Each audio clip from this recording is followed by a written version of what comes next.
बिस्मिल्लाहिर्रहमानिर्रहीम। जैसा कि हमने प्रीवियस क्लास के अंदर सी शार्प वेरिएबल और सी शार्प डेटा टाइप्स के बारे में स्टडी किया था, तो आज की क्लास के अंदर हम कंट्रोल स्टेटमेंट, इफ एल्स और स्विच स्टेटमेंट स्टडी करेंगे। सबसे पहले इफ एल्स क्या है? In C sharp programming the if statement is used to test the condition, यानी कि जब हमें किसी प्रोग्राम के अंदर कोई कंडीशन पे चेक लगाना हो, कोई कंडीशन चेक करनी हो, तो वहां हम इफ एल्स यूज करते हैं। There are various types of if statements in C sharp. If statements की बहुत सारी टाइप्स हैं, like if statement, if else statement, nested if else statement, if else, if ladder. If else statements का जो syntax है आपको slide पे नजर आ रहा है। If within small bracket condition, then body of if, then else and body of else. सबसे पहले हम कंडीशन चेक करते हैं। अगर कंडीशन मीट करे तो ये वाली बॉडी जो इफ की बॉडी है ये एग्जीक्यूट होती है। अगर हमारी कंडीशन मीट ना करे, कंडीशन हमारी फॉल्स हो जाए, एल्स वाली बॉडी एग्जीक्यूट होती है। लाइक मैं एग्जांपल देता हूँ कि अगर हमने स्टूडेंट का डेटा डिस्प्ले करना है, वो स्टूडेंट्स जो 10th क्लास के हैं या 10th से हायर क्लास के हैं, उनका डेटा, उनका एड्रेस, नेम, एज वगैरह अगर हमने डिस्प्ले करनी है तो हमारे पास क्या कंडीशन लगेगी? इफ स्टूडेंट ग्रेटर देन और इक्वल टू 10th। इसी तरह अगर हम एग्जांपल लेते हैं मार्क्स की, ग्रेड की, कि हमने ग्रेड डिस्प्ले करने हैं कि वो स्टूडेंट्स जिनके मार्क्स 50% से ज़्यादा हैं तो उनको कौन सा ग्रेड देना है, 60% से ग्रेटर हैं तो उनको कौन सा ग्रेड देना है। तो इसमें हम कंडीशन क्या लगाएंगे? इफ मार्क्स ग्रेटर देन और इक्वल टू 80, तो हमारे पास यहाँ बॉडी में क्या आएगा? You got grade A. Else you have, या इसमें हम ये लिख सकते हैं एल्स में कि आपने कोई ए ग्रेड नहीं लिया। हम देखते हैं कि इफ एल्स स्टेटमेंट, तो इफ एल्स स्टेटमेंट सबसे पहले जब मैं इफ लिखता हूँ तो दो प्रोसीजर हैं कि या तो मैं खुद इफ़ एल्स की स्टेटमेंट खुद लिखूं, उसकी बॉडी खुद यहाँ पे क्रिएट करूं, या सेकंड क्या है कि इफ़ एल्स लिखने के बाद मैं डबल टैप कर दूं। जब मैं डबल टैप कर दूंगा तो मेरे पास इफ़ की बॉडी ऑटोमेटिकली आ जाएगी। तो इस इफ़ की बॉडी के अंदर जो पैरेंथेसिस के अंदर ट्रू लिखा हुआ है कि जब कंडीशन ट्रू होगी तो ये इफ़ वाली कंडीशन एग्जीक्यूट होगी। तो सबसे पहले मैं ये लिखता हूँ कि ये जो सेकंड लाइन के ऊपर इंट ए वाली जो स्टेटमेंट थी, ए लेस देन और equal to 10,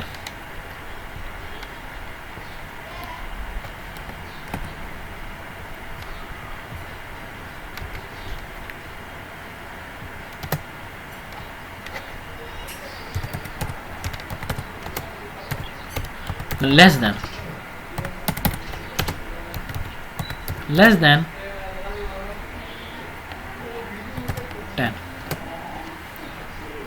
and value is। अगर हमारे पास जो यूज़र ने वैल्यू इंटर की है वो 10 से कम होगी या 10 होगी तो हमारा इफ़ वाला जो ब्लॉक है ये एग्जीक्यूट होगा। अदरवाइज एल्स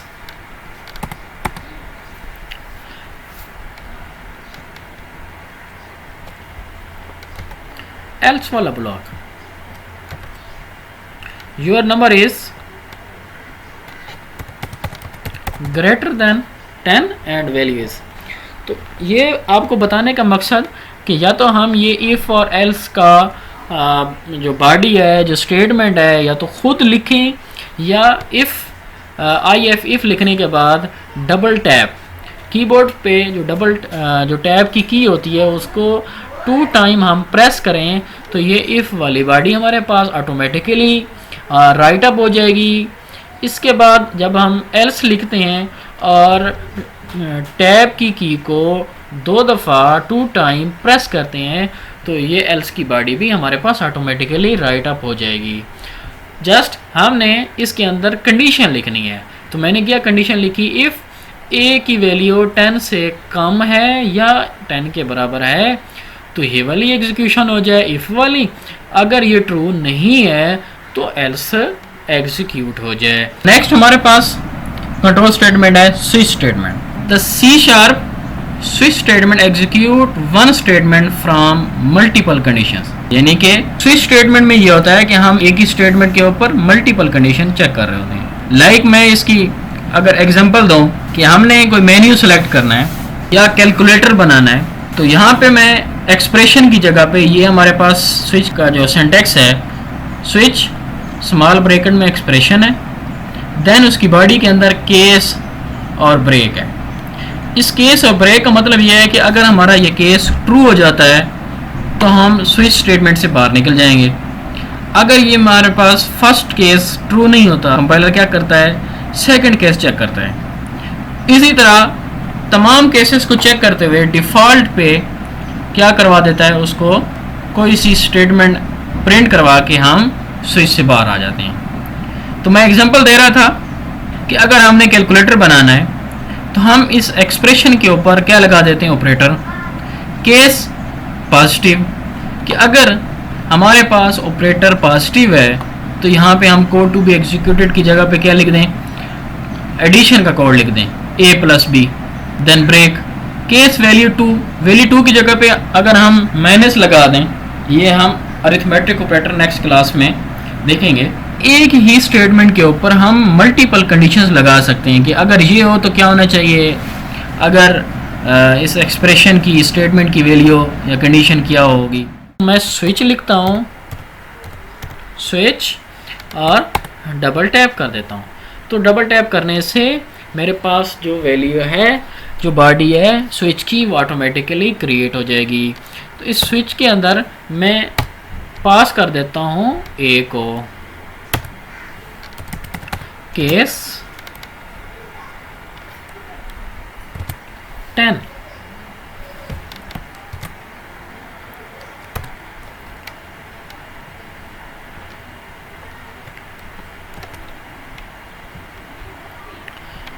मैं डिफरेंट केस बना सकता हूँ, केस 1, केस 2 एंड केस 10।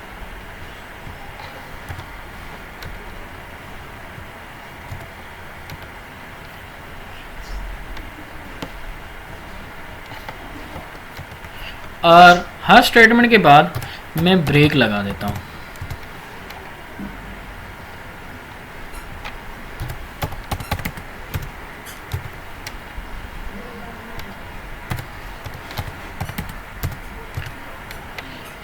और डिफ़ॉल्ट में मैं प्रिंट करवा देता हूँ इनवैलिड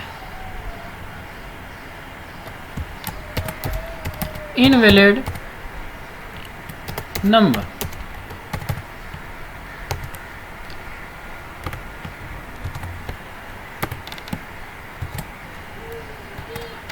तो यहाँ पे आपको बताता चलूँ कि हमारे पास कंडीशनल स्टेटमेंट में दो स्टेटमेंट्स होती हैं, एक इफ एल्स और एक स्विच स्टेटमेंट। इफ एल्स के अंदर हम सबसे पहले कंडीशन चेक करते हैं, अगर वो कंडीशन ट्रू होती है तो इफ वाली बॉडी एग्जीक्यूट हो जाती है, अगर ये ट्रू ना हो तो एल्स की स्टेटमेंट जो है वो एग्जीक्यूट हो जाती है। इसी तरह स्विच भी इफ की तरह ही काम करती है, लेकिन इसके अंदर हमें डिफरेंट केस बनाने पड़ते हैं। तो स्विच की बॉडी SWITCH, या तो ये सारा जो इसकी बॉडी है स्विच की, ये ऑटोमेटिकली हम खुद लिखें या ऑटोमेटिकली जनरेट कर लें। तो जनरेट करने के लिए C# के अंदर, विजुअल स्टूडियो के अंदर ये फैसिलिटी है कि स्विच लिखें और डबल टैप कर दें, यानी कि कीबोर्ड से टैब की को 2 टाइम प्रेस करेंगे तो ऑटोमेटिकली इसकी बॉडी जो है वो क्रिएट हो जाएगी। अब ये स्विच को फर्स्ट मैं कमेंट कर देता हूँ, सबसे पहले मैं इफ़ एल्स को एग्जीक्यूट करता हूँ। तो उसी तरह बिल्ड करें और रन कर दें। Please inter a number. मैं यहाँ पे 1 to 12 करता हूँ, तो ये जो 12 है ये ग्रेटर देन 10 है। और यहाँ पे आपको नज़र आ रहा होगा मैंने इफ़ की बॉडी के अंदर ये स्टेटमेंट लिखी थी कि ए की वैल्यू अगर 10 से लेस देन हो तो ये वाली, या इक्वल टू हो तो ये वाली स्टेटमेंट एग्जीक्यूट हो, अदर देन एल्स की स्टेटमेंट एग्जीक्यूट हो जाए। अब मैं दोबारा इसको एग्जीक्यूट करता हूँ और एक ही यहाँ पे प्लीज एंटर अ नंबर, मैं नंबर प्रेस कर देता हूँ 4, your number is less than 10 and value is 4। तो आज हमने ये स्टडी किया कि इफ एल्स की स्टेटमेंट को हम किस तरह क्रिएट कर सकते हैं, किस तरह एग्जीक्यूट कर सकते हैं। इसके बाद हम इस इफ एल्स को कमेंट कर देते हैं और स्विच स्टेटमेंट को अनकमेंट कर देते हैं। और इसको मैं यहाँ पे एग्जीक्यूट करता हूँ। Please inter a number 1 10, enter करता हूँ, your number is less than 10 and value is 10। क्योंकि मैंने यहाँ पे इस स्टेटमेंट को मॉडिफाई नहीं किया था,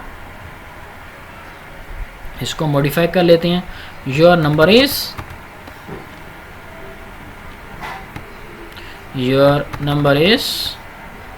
एंड योर नंबर इज